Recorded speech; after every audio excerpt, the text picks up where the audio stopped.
Hey everybody, Wendy Sellers here, the HR lady. I wanted to give you some advice and tips for conducting and developing stay interviews, which seems to be a very hot topic right now since we are trying to avoid turnover and retain as many staff as possible. So what you want to do is set clear objectives for your stay interviews. What I mean by this is define the purpose of the interview and communicate this purpose with the employee who you're interviewing in advance. The main objectives might include something like identifying factors that drive employee engagement with that employee or with their coworkers, uncovering any potential issues that may be a concern that the company should know about so that we can get more people to stay, and exploring growth opportunities for that individual, or if they're a manager, maybe the individuals on their team. Number two, with stay interviews, make sure you choose the right participants. Aim to conduct stay interviews with a diverse group of employees. You don't have to do stay interviews with every single employee, and you don't have to do stay interviews only with people who are struggling, but you should do them with people who might be struggling as well as really high performers. This will get you a more comprehensive understanding of the factors that impact retention across different roles and departments.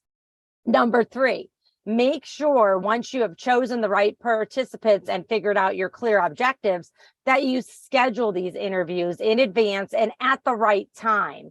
Meaning find a time that's suitable both for you, the interviewer, and the employee, ensuring there's no, emergencies that are happening or deadlines that they're butting up against, and there's no distractions so that you can have a quality conversation during this stay interview.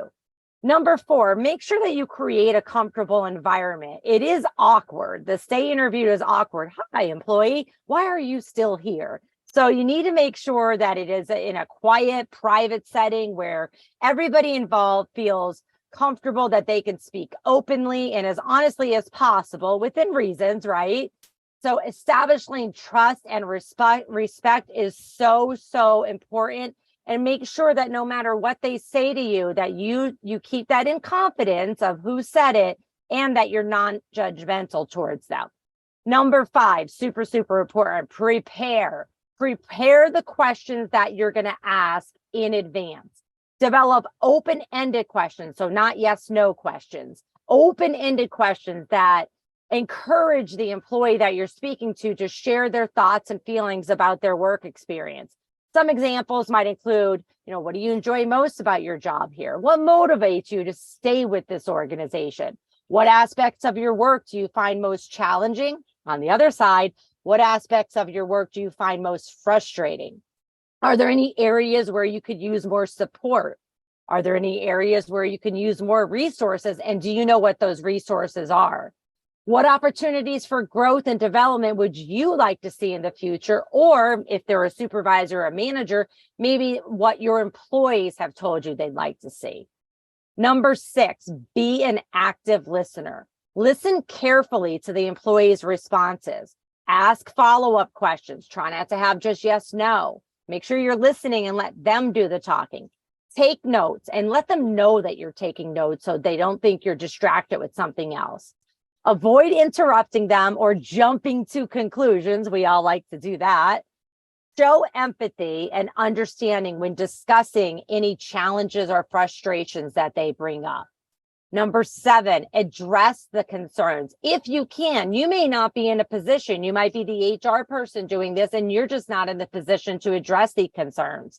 But if there is something that an employee brings up that is an issue and you know the answer to it, acknowledge them at a minimum. And then if you do have solutions, discuss possible solutions right there on the spot, and then follow up with that in writing. Remember, stay interviews are awkward and sometimes confusing. So if you cannot address the concerns or possible solutions, make a commitment to them to get back to them at X time or date and make sure that you actually do that. Number eight, identify opportunities for company improvement. So ask your employees, hey, what can we as a company be doing better to increase employee engagement and increase satisfaction? And then listen and write it down. No idea is a stupid idea. Number 9, after your stay interviews, follow up with the employee or employees that participated. Provide them with the summary of what you talked about. And if there was any action items that either one of you had to follow up with, make sure you write that down and give deadlines or decide and agreed upon deadlines. And then finally, number 10, evaluate and refine. Periodically review the effectiveness of your stay interview process. Are you the right person to be doing this interview? Should it be an external consultant or somebody else on the team?